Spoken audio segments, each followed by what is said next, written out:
I don't know who Amanda is going to serve cake. He has served his uncle, Zaire.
Between me and your way, I'm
Thank you so much for this overwhelming love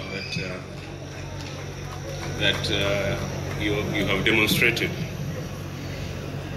Honorable ministers, honorable members of parliament, I find the CDF, generals of the UPDF, the executive committee of MK48,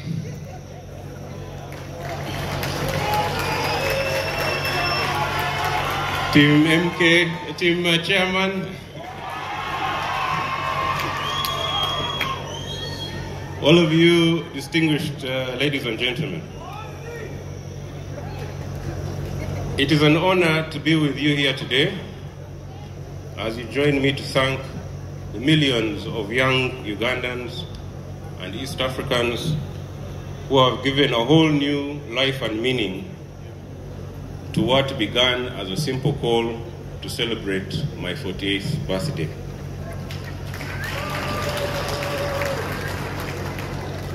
The famous Nigerian author Chinua Achebe said, when we gather together in the moonlit village ground, it is not because of the moon. Every man can see it from his compound. We come together because it is good for kinsmen to do so.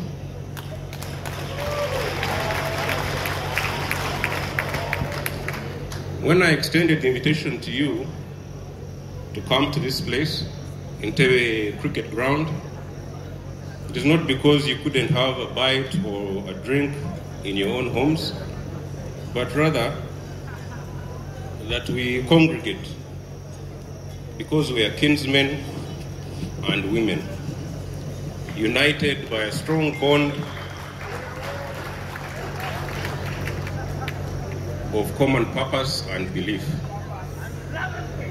As most of you are aware, a couple of weeks back, as my 40th birthday was approaching, I mooted the idea, using my Twitter, that we use the occasion to celebrate our spirit of resilience and our brotherhood, especially considering the tough season we have just been through of the COVID-19 pandemic.